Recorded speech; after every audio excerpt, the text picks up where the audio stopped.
Hello, Corbin and Lorraine. Today, Papa is not going to teach you anything. I'm simply sharing another step in a journey that has fascinated me for most of my life, a search for the answer to very old question, who am I? Last time, we discovered that perhaps I am not merely my name, my profession, or the many roles I have played in life. That naturally raises another question. Who am I? Am I this body? Before we explore that, let me share a thought inspired by the Taittiriya Upanishad. The sages observed that what we call a human being is made of several layers. The outermost layer is the physical body, the part we can see, touch, measure, feed, exercise, and care for. Most of us spend our entire life assuming this body is me. It seems obvious. After all, when someone points at me, they point to this body. When I look in the mirror, I see this body. When I introduce myself, it is this body that others recognize. But let us slow down and look carefully. When you were born, you were a tiny baby, a different face, a different body, different abilities.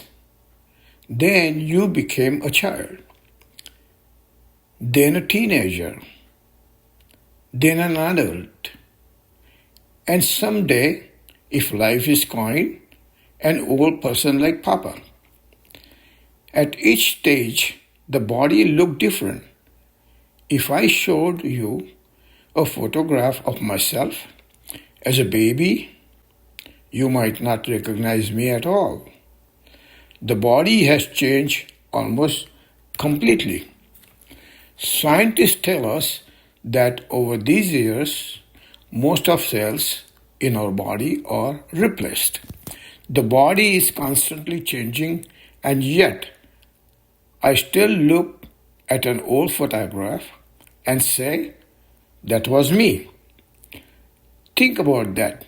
The baby is gone, the child is gone, the young man is gone, even the middle-aged man gone. The body changes again and again, yet something remains. Something allows me to say, that was me. What exactly is that me? If I were only the body, then every time the body changed, I should become someone else. But that is not my experience. There is a continuity, a feeling that the same I has been present through all these changes. At 90 years of age, I can honestly tell you my body is different from when I was 20. The hair change, the strength change, the appearance change, the speed change, and yes, some parts complain much more now. That is simply a nature, doing what nature does. But inwardly, I do not feel 90. The feeling of being I seems unchanged by age. I suspect many older people would tell you the same thing. The body grows old, but the sense of being remains strangely unchanged. Then I ask myself, suppose I lose a finger. Am I still me? Of course. Suppose I lose a hand. Am I still me? Yes. Suppose I lose a leg. Am I still me? Again, yes. The body changes, but the feeling of I remains. So, perhaps the body belongs to me, but perhaps the body is not what I truly am. Notice how we speak. We say, my body, my hand, my face, my health. Whenever we say my, we simply imply ownership. If I say my car, the car belongs to me, but I'm not the car. If I say my house, whenever we say my, we imply ownership. If I say my car, the car belongs to me, but I'm not a car. If I say my house, the house belongs to me, but I'm not the house. Then when I say my body, could it be that the body belongs to me, but is not the deepest truth of what I am?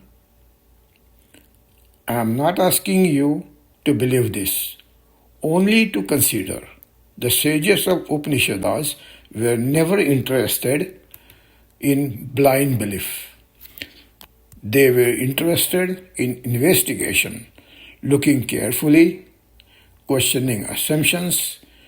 Because of our suffering comes from mistakes. What changes for what we truly are? Everything about the body changes. Height changes, weight changes, health changes, strength changes, appearance changes. One day the body appears, one day it disappears. This is true for every human being. And yet, throughout life, there remains a simple feeling, I am. Could that be closer to what we truly are than the body itself?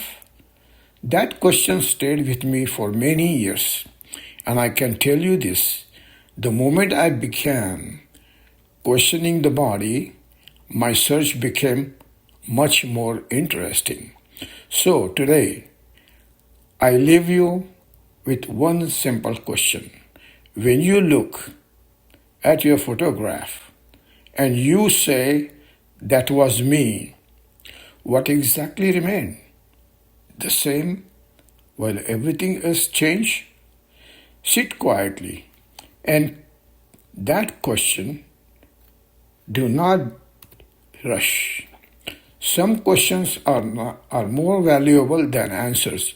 Next time we shall take another step. If I am not merely the body, then perhaps I am my thought, my emotions, my memories, my opinion, or am I? That is what we shall explore next time. Until then, Corbin and Lauren, do not believe what Papa says. Look for yourself, ask honestly, who am I? The answer is not hidden in the book. It is hidden in the one who is asking the question. And if this question truly awakens in you, know this, you have begun a journey that only few would dare to undertake.